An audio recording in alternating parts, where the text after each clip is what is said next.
l'entretien des éveilleurs, nous avons la grande joie d'accueillir Monseigneur Mathieu Rouget, donc, qui est l'évêque de Nanterre, bien connu, un homme aux multiples facettes, puisque vous êtes évêque, mais vous êtes aussi écrivain, puisque vous publiez ce livre « Un sursaut d'espérance, réflexion spirituelle et citoyenne pour le monde qui vient », donc un livre que vous avez écrit, je crois, pendant le confinement, mais vous êtes aussi, je crois, un marathonien, puisque vous avez couru plusieurs semi-marathons. Semi-marathonien seulement. Semi-marathonien, mais ce qui est déjà... Mais je n'espère pas un jour de devenir marathonien. Et ce qui fait de vous un évêque en pleine forme.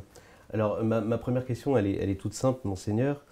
Pourquoi ce livre? Vous écrivez une phrase qui m'a marqué dans ce livre. « Il demeure dans l'ADN français depuis 1905 une sorte de réflexe dans l'inconscient républicain de contrôle limitatif des cultes. Avez-vous eu peur que la crise sanitaire fasse ressurgir en France un vieil anticléricalisme ?» Alors, la circonstance de l'écriture de ce livre est plus large que la question de l'anticléricalisme. J'ai vécu, comme tout le monde, de manière à la fois étonnée, douloureuse, pleine d'espérance, le premier confinement, le premier déconfinement. Je n'anticipais pas qu'il y aurait un deuxième confinement et peut-être encore un troisième. Mais il m'a semblé que ce que nous étions et ce que nous sommes encore en train de vivre était une expérience personnelle et collective surtout très forte, très singulière, et qui méritait d'être interrogée à la fois rationnellement et puis spirituellement. Et il m'a semblé que le confinement, ce n'était pas simplement l'enfermement dans nos maisons pendant quelques semaines, mais la mise en lumière, la révélation d'enfermement beaucoup plus large, beaucoup plus profond de la société tout entière depuis longtemps. Et donc cette crise sanitaire, elle était révélatrice. Elle était en ce sens apocalyptique.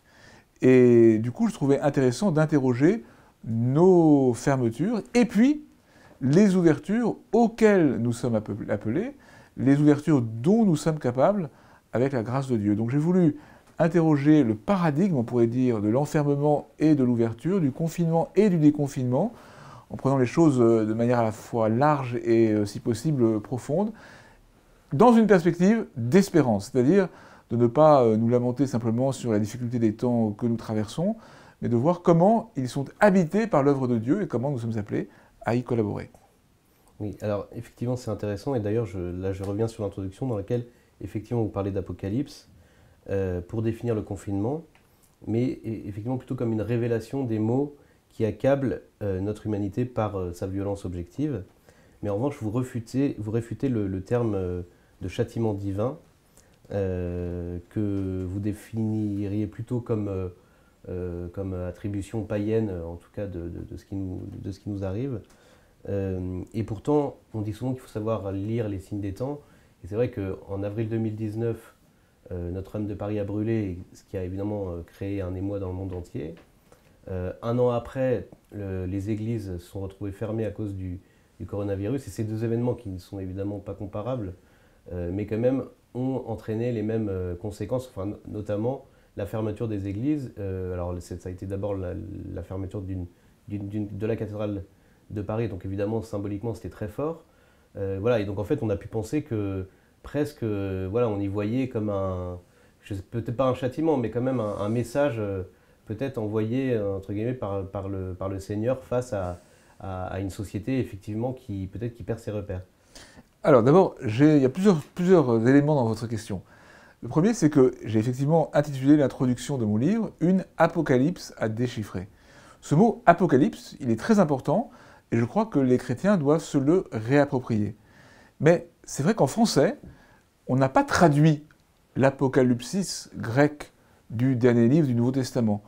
On s'est borné à le translittérer, c'est-à-dire qu'on est passé des lettres grecques aux lettres latines. On est passé d'apocalypsis à apocalypse, mais sans traduire vraiment le mot. Alors que par exemple, en latin, le dernier livre de la Bible, c'est Revelatio, la révélation. Et les anglophones, par exemple, ont aussi comme intitulé du dernier livre de la Bible, The Book of Revelation.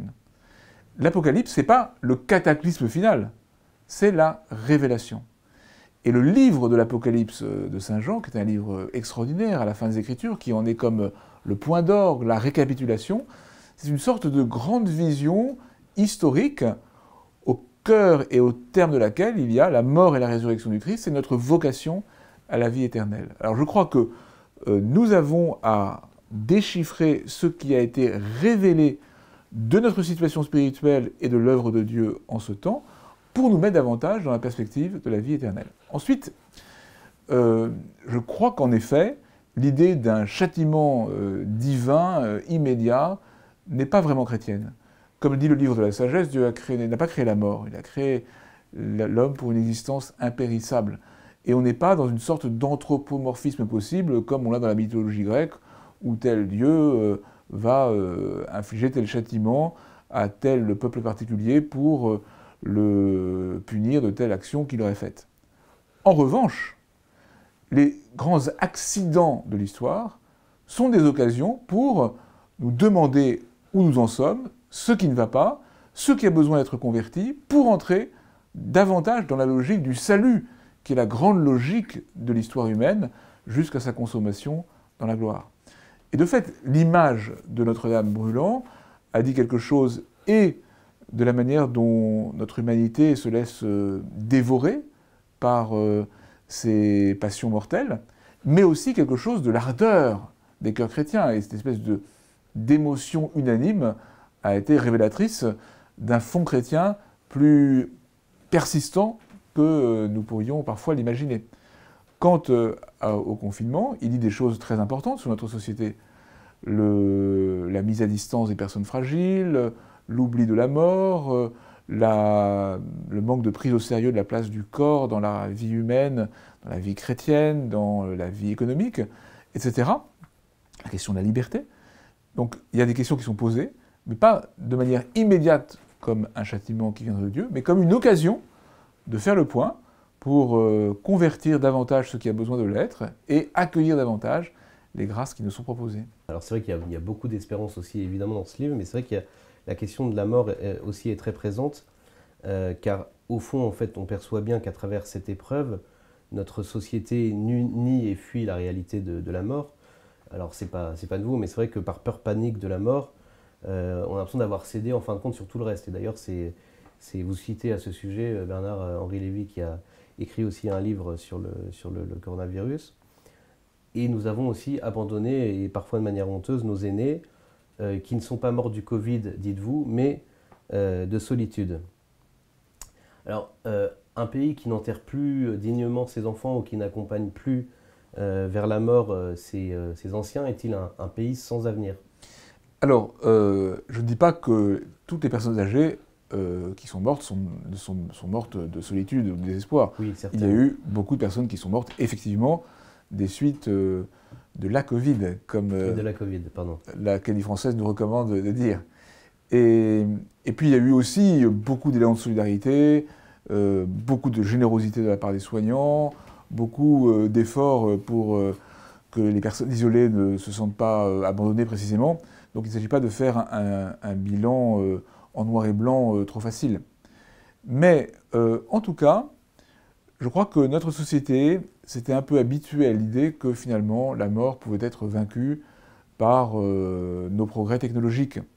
Et donc notre société est si sûre d'elle-même, de ses prouesses technologiques, mais aussi économiques, etc., s'est retrouvée mise à genoux par un virus, fruit, on ne sait pas encore très bien, de la rencontre d'un pangolin, d'une chauve-souris, quelque part en Chine.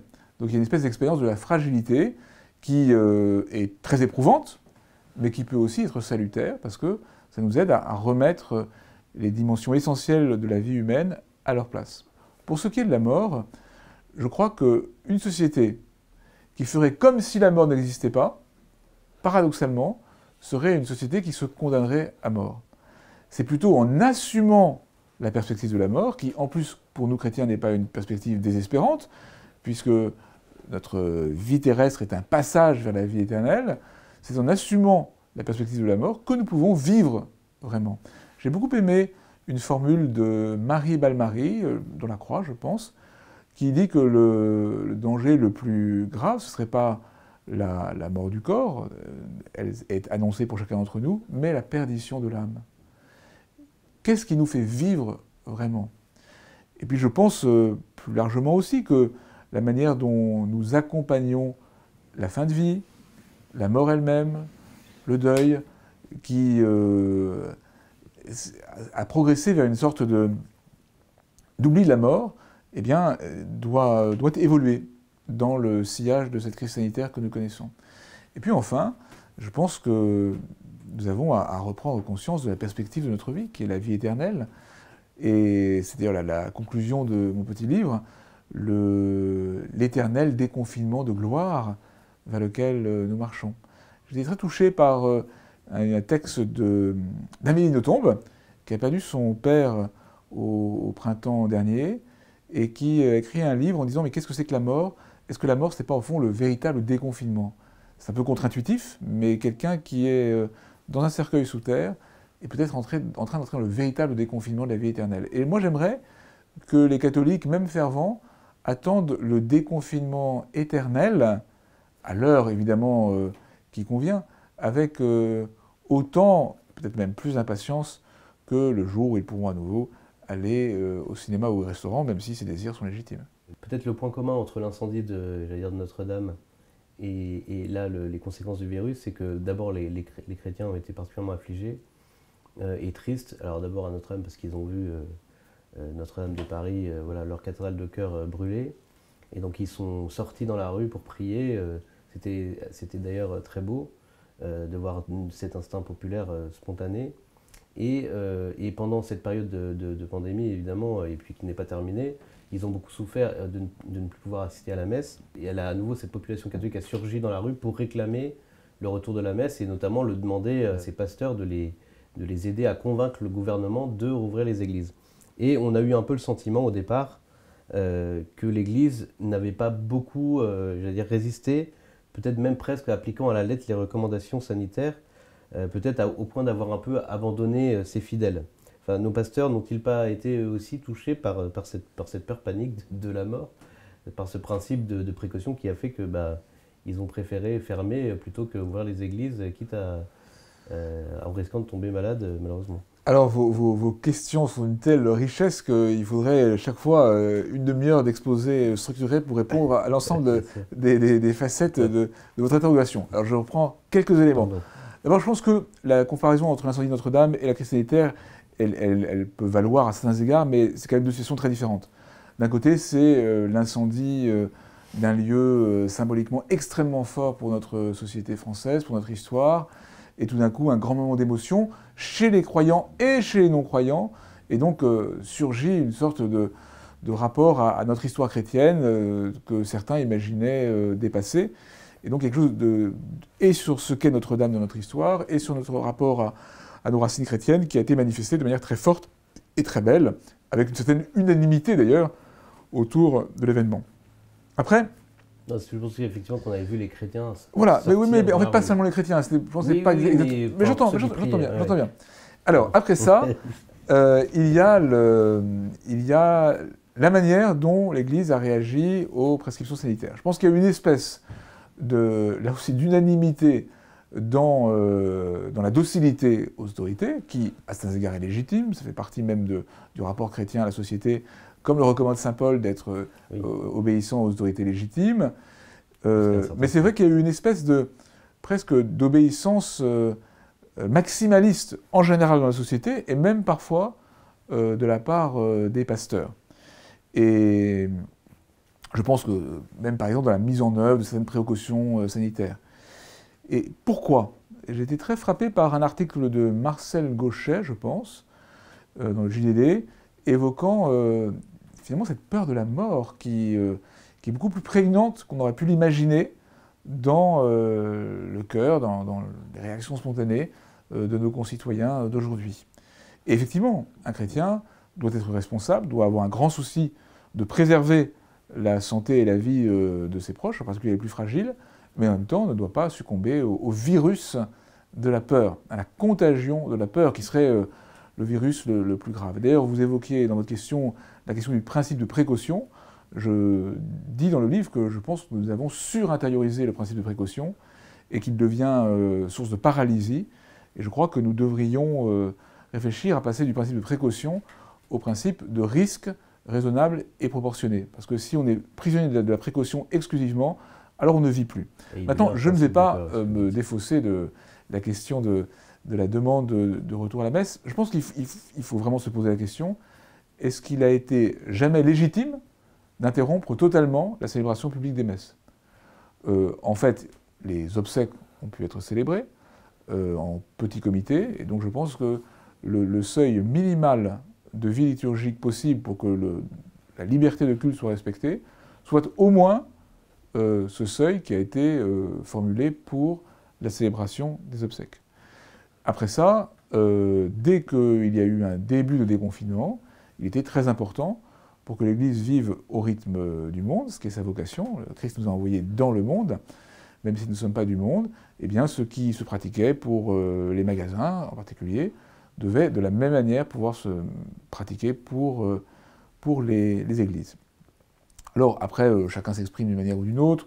Il peut y avoir un excès de précaution, ou parfois un excès, peut-être un peu d'outrance aussi, mais l'important c'était d'avancer, et je pense que la décision du Conseil d'État de demander au gouvernement sans délai, après en particulier la jauge de 30 lors du deuxième déconfinement, pour passer à une proportion, a été un moment important. D'une part parce que les évêques ont de manière unanime perçu qu'un recours au Conseil d'État, ce n'était pas un acte de rébellion, mais simplement de faire jouer la régulation du droit dans notre société démocratique. Et puis d'autre part, ça a été l'occasion de réaffirmer que la liberté de culte est une liberté fondamentale. Et je pense que l'ensemble de cette aventure sanitaire va avoir appris à nouveau à tous les catholiques que c'est important de rester vigilants et mobilisés sur la liberté du culte. Pas d'abord comme une liberté, disons, corporatiste, qui ne concernerait que les catholiques ou que les croyants, mais en fait, comme Jean-Paul II l'a beaucoup dit, la liberté de culte, c'est la liberté par excellence. La liberté religieuse, c'est la liberté par excellence, parce que c'est ce qu'il y a de plus intime, de plus profond, de plus décisif qui est en jeu dans la liberté religieuse. Et donc, en agissant, en s'exprimant en faveur de la liberté religieuse, eh bien, c'est au service de la liberté en général que nous nous mobilisons. Et puis cette expérience aussi a montré qu'on pouvait gagner, puisqu'on était quasiment, enfin, je veux dire, les plus défaitistes disaient on perdra forcément dans le Conseil d'État, et en fait, il y a une conjugaison d'efforts entre les évêques, les fidèles, qui n'a pas manqué d'efficacité, et je pense qu'il faut se réjouir aussi de ça. Alors de fait, c'est très important de se dire que de temps en temps, on peut réussir, que nous ne sommes pas condamnés à être éternellement, nous les catholiques, les dindons d'une farce anthropologique finalement assez triste. Cela dit, il est vrai aussi que l'exécutif nous a bien aidés à gagner par l'outrance d'une décision absurde au moment de la jauge des 30 exclusivement. Alors, on dit que les conséquences quand même sont assez lourdes pour l'Église, voire dramatiques, puisqu'elle aurait vu en tout cas 20% de ses fidèles s'éloigner de ses rangs. En tout cas, des fidèles peut-être qui reviendront un jour à la messe, mais en tout cas, entre le premier confinement et le deuxième, 20% des fidèles auraient malheureusement disparu. Et surtout, les diocèses font face à une chute préoccupante d'une année du culte.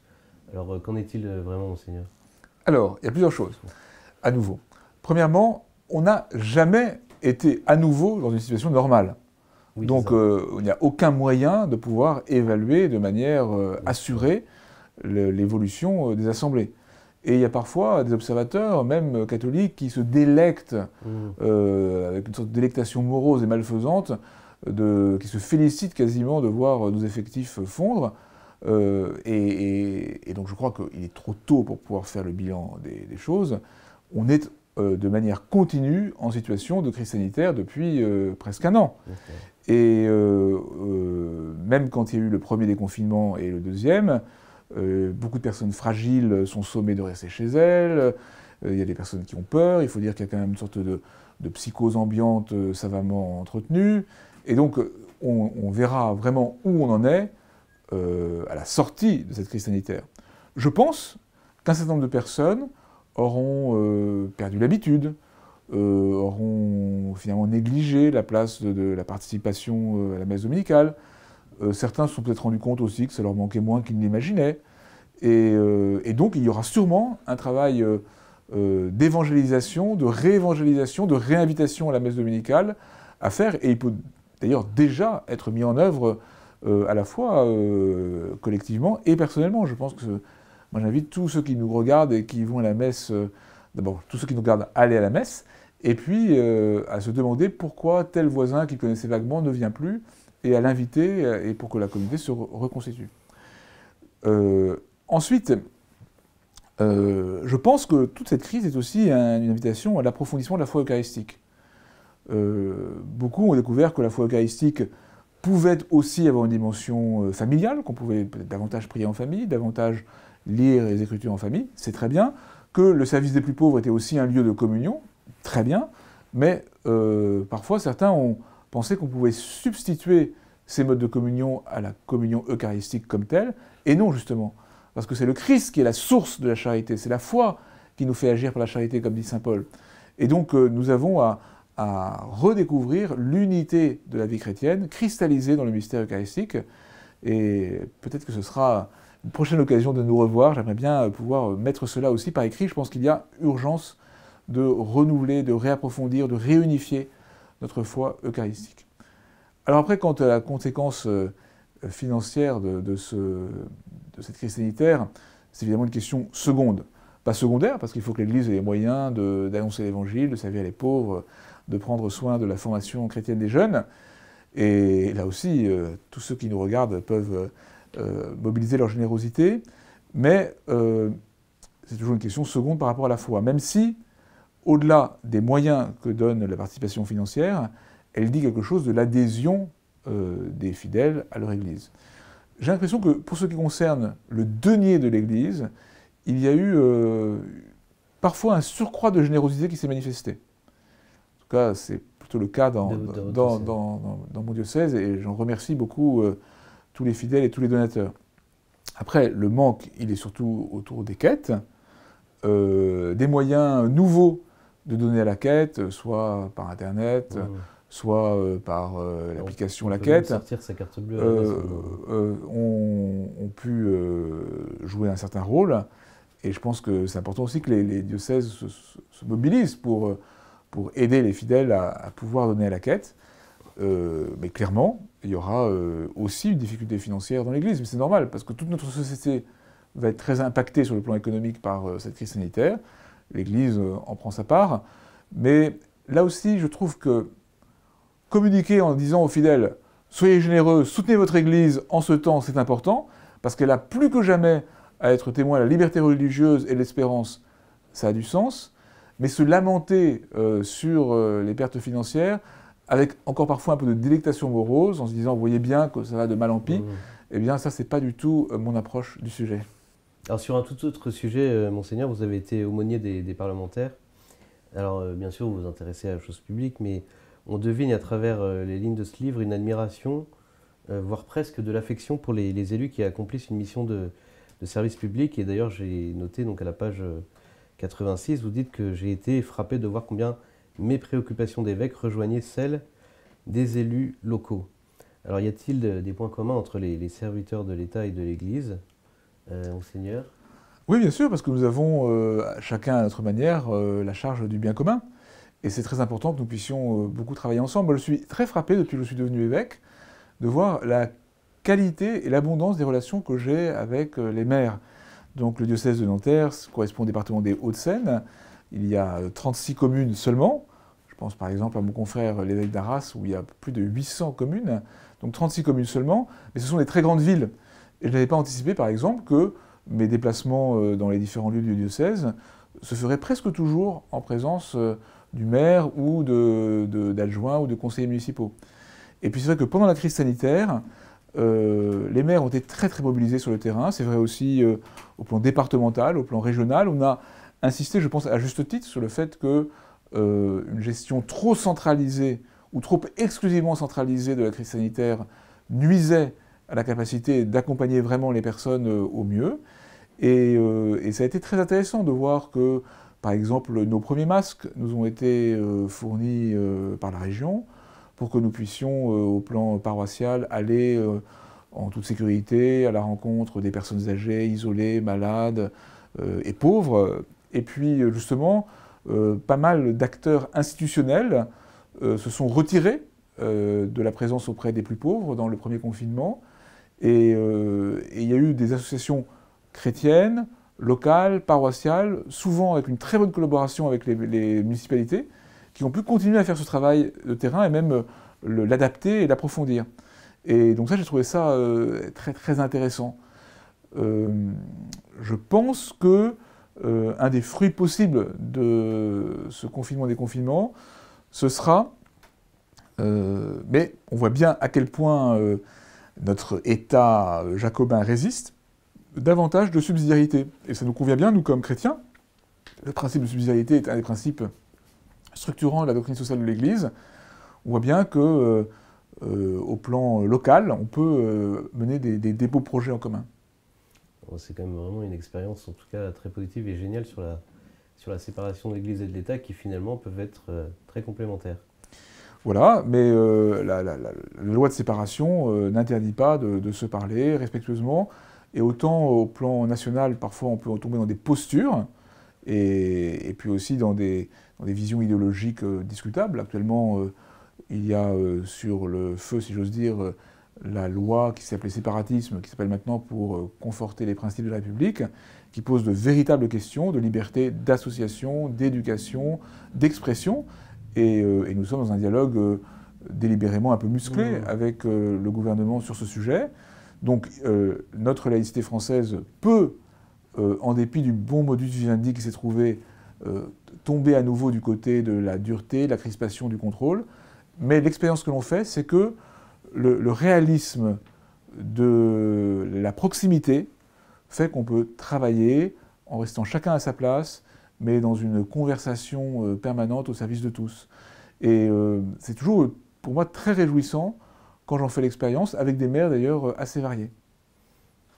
Bien, alors on arrive à la fin de cet entretien, mais je voudrais quand même qu'on évoque encore deux sujets. Alors, notamment un sujet assez polémique qui est celui du vaccin, puisqu'il y a beaucoup de questions qui se posent, notamment sur la composition des vaccins. Alors l'ARN, comme l'utilisation des tissus avortés, pose évidemment pour les chrétiens de graves problèmes éthiques. Qu'en pensez-vous, Monseigneur, et quel est le conseil que vous donnez aux catholiques, et notamment aux catholiques de votre diocèse, sur la question du vaccin?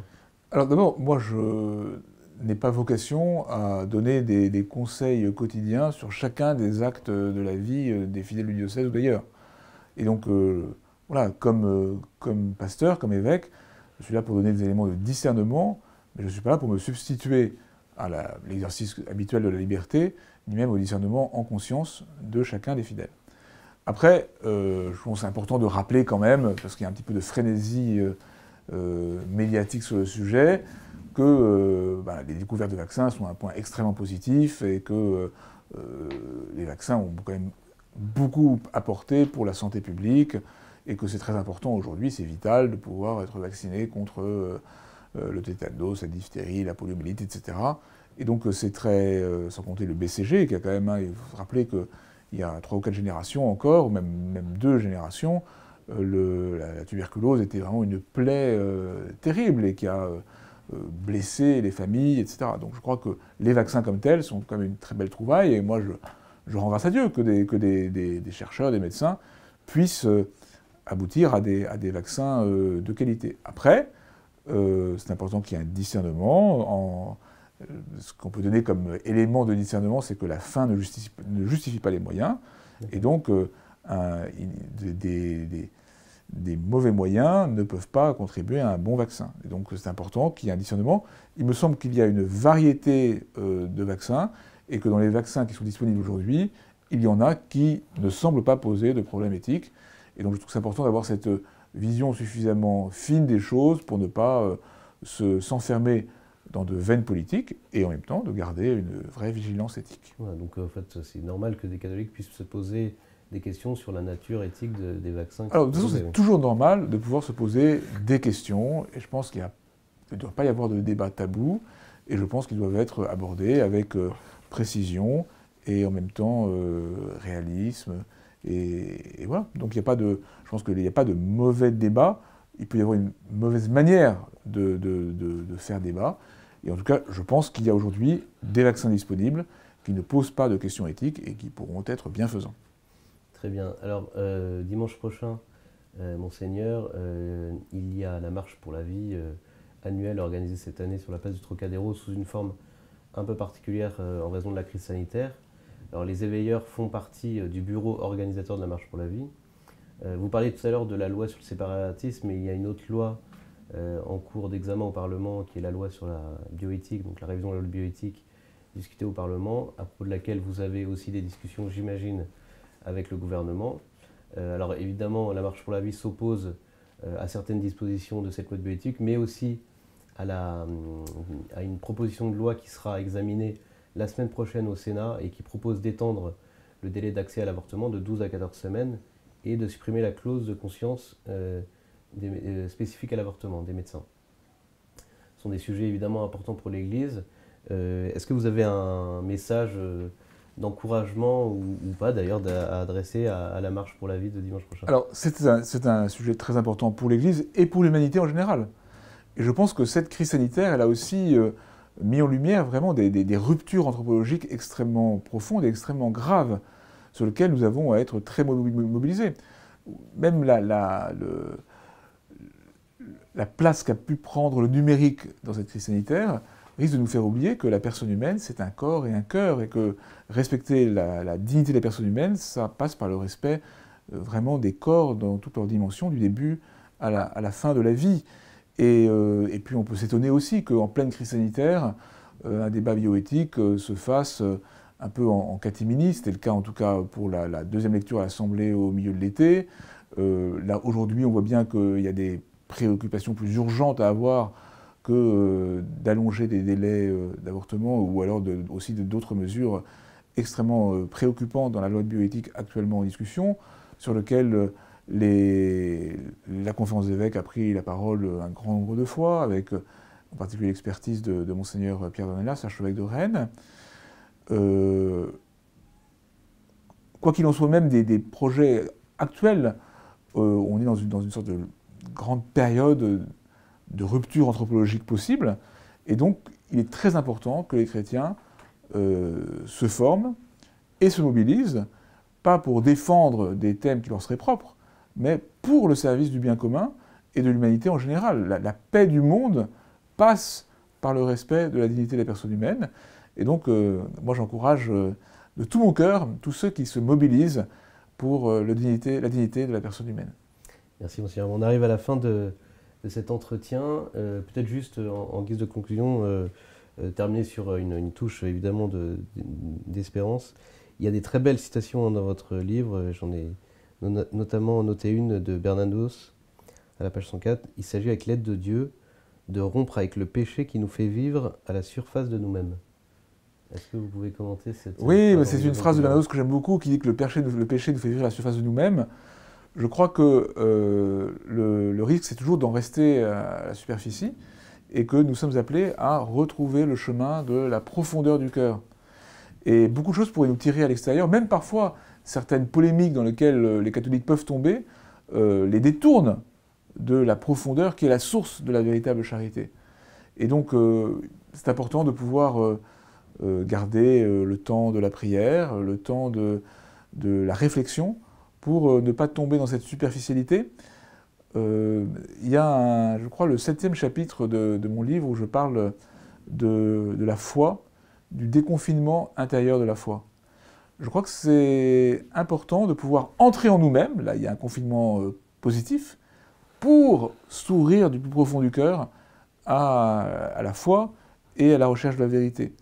La crise sanitaire a fait vivre une sorte d'expérience monastique aussi, dans le meilleur des cas. Et certaines familles ont rythmé leur temps avec des horaires un peu plus que d'habitude, pour survivre d'ailleurs, comme des monastères.